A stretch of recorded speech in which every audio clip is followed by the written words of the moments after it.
If you don't know what your passion is yet, to really start to sit with that, because you came here, you were imprinted with a gift when you were born, and you are here to share it with the world and to create and to collaborate with others. And that is what we're doing right now. This planet is changing, consciousness is rising, and it is really amazing to see all you guys a part of it. You're here for big things.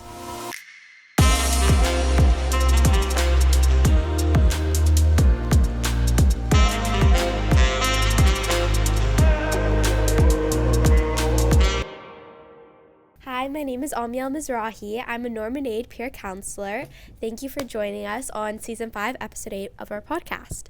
So my first question is, this month is Norman Aid Resilience Month, so how do you define resilience? Hi, thank you so much for having me. I'm so honored to be here with you girls and with this high school today. My name's Christy Locks, and I am a breathwork facilitator. I've been doing it for about 5 years now, and resilience to me is something that changes throughout your life. As a child, it's something that is said very often, children are so resilient, and I would say that was very prevalent in my life. I had a lot of childhood trauma. I had parents that were physically, sexually, emotionally abusive towards me, towards each other. There was a lot of alcohol and drugs, so that word was definitely something I lived by. I believe as children, resilience, it's funny, I never really looked up that word, and so I Googled it when I found out what the word was, and I was like, what does it even really mean? Because we think we know what it means, and I was like, what does Google say? And it's interesting how it says to be tough and to get through difficult experiences quickly. And I sat with that, and I'm like, yes, that's exactly what I did. And now that I am doing the work that I'm doing, it's interesting to see how we move through it quickly as children because we know how to stuff it in our body and to just keep going.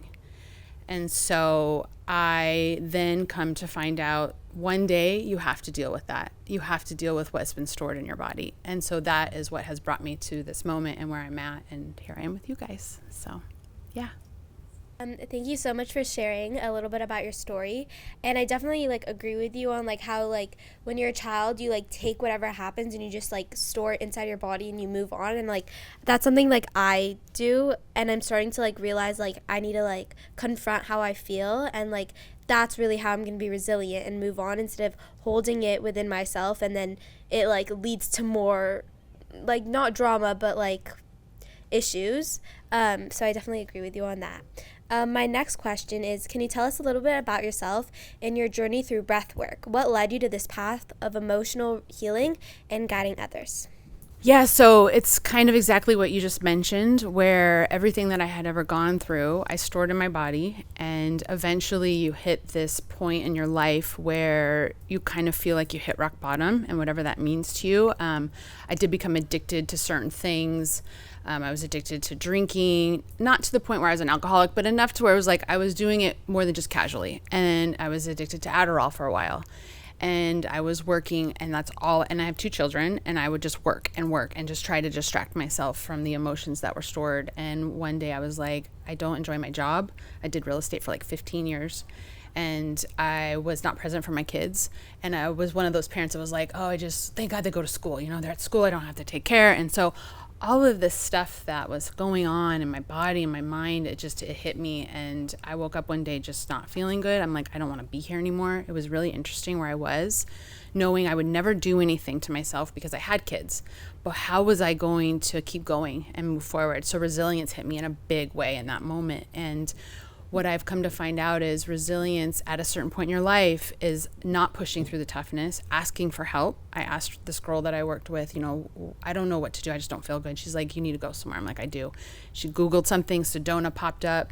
I went to Sedona for a week-long retreat, and it was just one-on-one with therapists. And then the last thing I did that weekend was breath work, and I had never heard of it. And I was like, what's breath work? And everyone's like, oh, all the therapists, they were like, you just got to do it. And I can't really tell you what it is. And it's just an experience. And it took me I literally became the universe, the stars, the moon. I just completely changed. I never drank again. I never took another Adderall after that week. It was just mind blowing how the breath, what it did for me and the medicine that it is. And so I knew in that moment that was my purpose. I'm like, there's something about this that I need to share with this world and this planet. And so I came back to LA. I found someone that was teaching it, and I did it all the time at Unplugged, which is a meditation studio. And I just connected to this girl in a deep way, and we just I did all her trainings, and I became a facilitator. And so I do believe that I'm here to help those that have gone through really hard times, and to know that this energy is not in your body forever, and the breath will help you move through it. I feel like when you go through something, it really helps to, like, it helps with, like, learning your purpose almost, and, like, how you went to that retreat and it helped you, and then you learn, like, this is what, like, helped me, so, like, I want to help others learn what helps them. So I think that's very moving. My next question, what has supported you through your darkest or most difficult moments, and how has your breathwork changed your relationship with those experiences? So I spoke a little bit about that the breath work has, so let's take it back. Science is teaching us the truth of who we are, which is pure energy, 99.9% energy. And every emotion is an energy, a thought is energy. And so, of course, when you go through very tough experiences, you're swirling around in the energy of that, the vibration of that. So the breath is here to help guide us, and this vessel is holding all the things that we've ever been through that we've stored. And so for me, there was a lot stored as a child, just trying to stay safe and trying to, like, hold on for the next day, and didn't know what was coming next. And so all this instability, and so that's kind of how I lived my life, trying to control everything outside of me, and never really pausing and becoming present with what was going on inside of me. And so that's what the breath really does, is it helps you go inward, feel the feelings that you're feeling. And when you stop and pause and breathe through wherever that is in the body, let's just say your belly has butterflies and you're nervous and you're anxious about something, just pull the breath in there and let it move that energy out, and it'll leave your body. So the breath that's what it's done for me, is it's changed everything. I'm more calm. I don't react as much as I used to, because the patterns that I had have been released, and I'm still working through it all the time. That's why we're here. It's like people think, oh, you must be healed. You must be just this incredible life. And I do have an incredible life, but there's still challenges, because that's why we're here. We're here to polish our soul, and the breath helps you do that. It's just truly amazing how magical, when you start to become more present and really know the truth of who we are, what will change in your life. For me, like, when I get I get anxiety or I break down, I notice, like, my body automatically does, like, when you were here and you did that breath work with us, and we did, like, the two inhales, like the fast, and then you exhale, like, my body naturally does that when I'm upset, or it just calms me down automatically. So I definitely think that breath work is, like, our bodies are naturally, like, doing that all the time. My next question is, do you see a difference between simply surviving and actually healing? It's a beautiful question, actually, and 1,000%. I survived. I was in survival, fight or flight from the moment I was born, probably even during conception in the belly. Like, definitely those energies that my family was having within the environment was getting put into my system. And I just kept surviving, and resilience, kept me going. And then eventually, like I said, you start to realize that something's up, like, what's going on I don't feel good. So you start to heal. And, breathwork's not the only modality out there. Breathwork works first. It starts around the age of, I would say the youngest you would want to really push someone in a deep experience is 12 or so years old. It is changing where the younger kids are starting to wake up to it even more, but still, like, to safely push someone in a deep experience like that, 12 years old is perfect. Start there. And it's just wild to me how this is what's happening now in school. Like, if I had this, oh my gosh, I can't even imagine what it would have been like in the 90s to have breath work and meditation. Like, didn't even know what that was. Like, that was so foreign. We'd be like, laugh about it, So here we are today. I'm here in a high school. Like, it's just so amazing to be witnessing this change and transformation on the planet. But to heal versus survive is everything, because you get to show up for yourself in a different way. You're not reacting. You're not projecting. You're able to forgive. And that is huge. I've been able to forgive my parents who are no longer with us, but still, just to be able to do that with all that I went through, to show up for your friends, to show up for, let's just say, graduation and finals and all those things in a more peaceful state of being, and the breath, meditation, whatever it is that you need to get there. And I know how you mentioned, you noticed when we were doing the breath work, how your body just naturally does that. I mean, think about it. Think about how many breaths a day you actually are paying attention to. Probably none at your age. You're not like, oh my gosh, I'm breathing right now. Let me just feel like, think about it. And so what's doing that for you? There's something constantly taking care of you. And when you can connect to that, it is so incredible. You're just like, what's keeping my heart beating? And it's just like, oh my gosh, I'm so loved.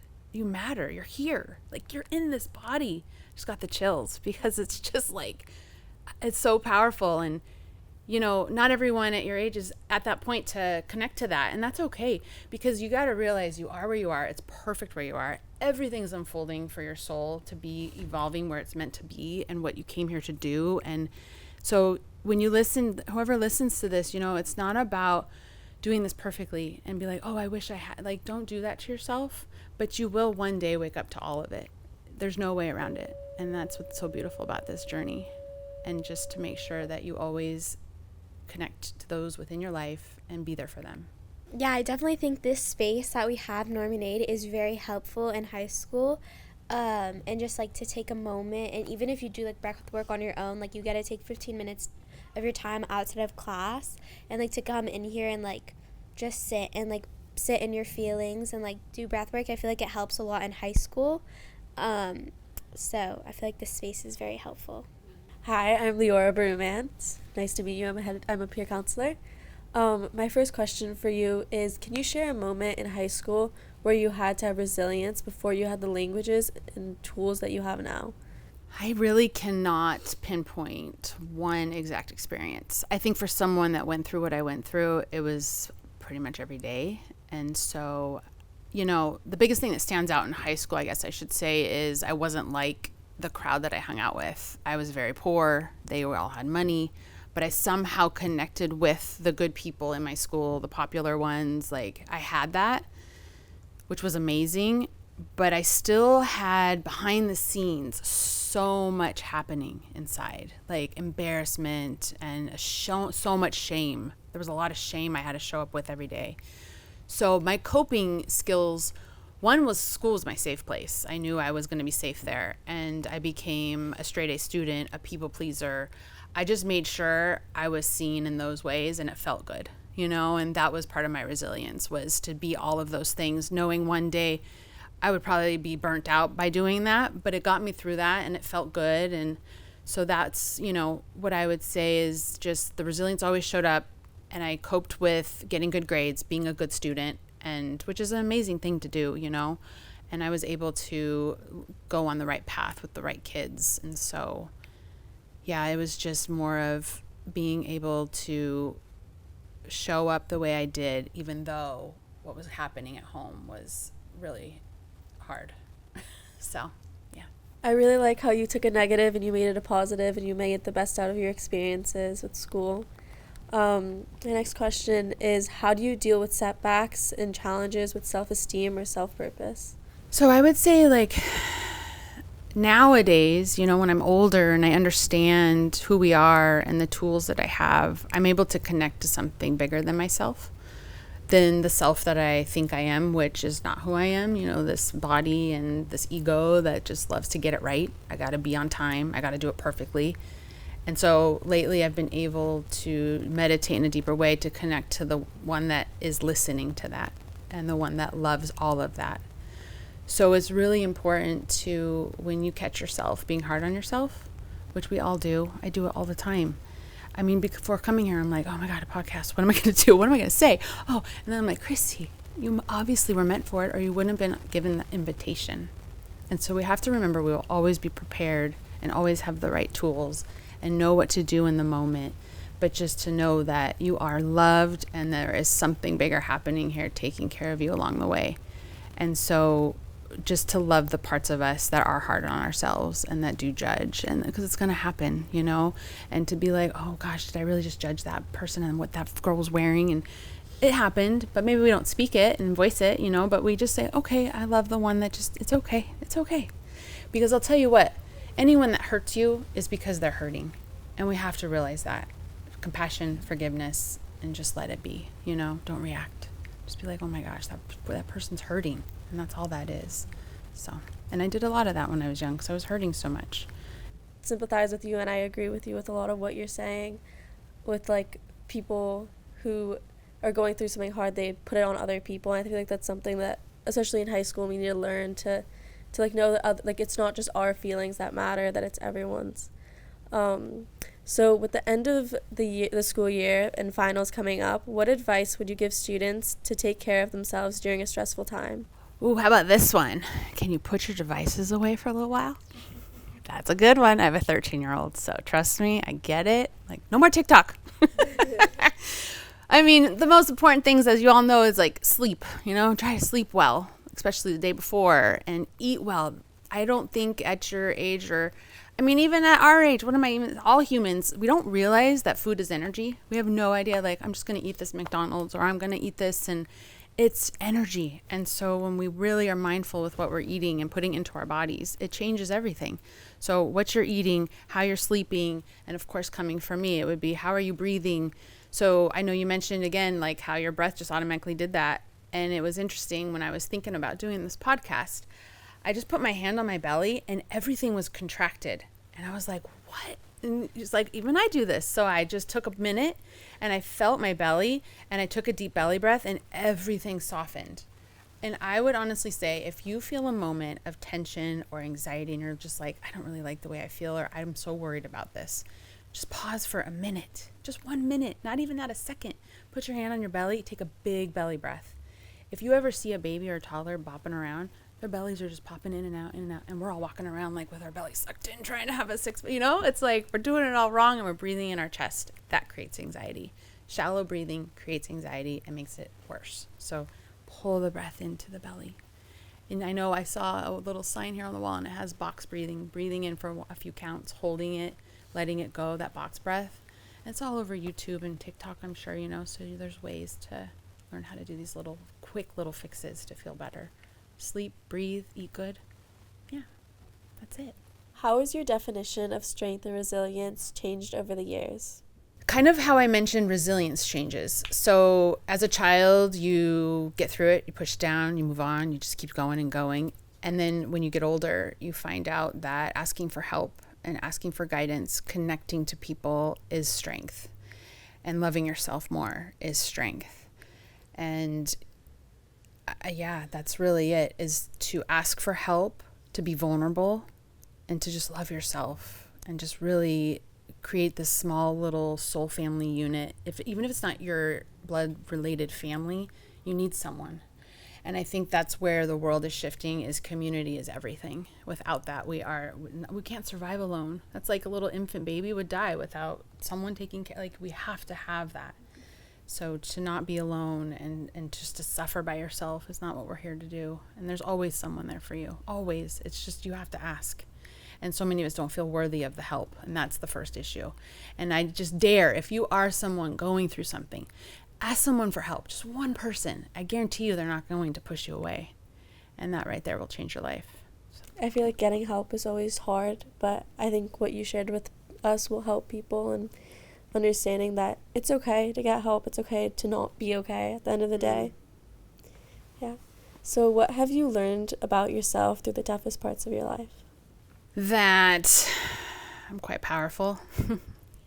And I'm finally starting to step into that and own it. It's scary to say that. I've always been a small, fragile, scared little girl, and becoming something that is not that. It's a challenge every day, but I'm stepping into it more and more. And just to know that when you do find, like when you leave school and you start your job and you start doing these things outside of your home and become this new person, that it's also, your journey's not over, and so I just keep evolving. And so I've been doing breath work for 5 years, and I just recently, I'm taking a break, saying yes to only a couple things here and there to create more space. And I think that's so important, especially as students. We don't ever take a moment, like we get done with school, we go straight into college, and then we just go straight into our work, and we never pause just to take space. So I've been creating space in my life to think, okay, there's something even bigger I'm meant to do. And I know it's for children. I don't know what age. And that's why I was talking about how I wanted to speak with your teacher in a little bit about What do the children do that don't have that safe space at home? Where are they going after school? What are their activities? Like, who's seeing them and loving them and showing them that they're special? And I tell you what, that's all a child wants, is to feel loved and special. That's it. They want to be understood, where so many children are not understood. Oh, you feel that way? No, you don't. No, you don't feel that way. Why are you scared? Why are you so scared? Don't be scared.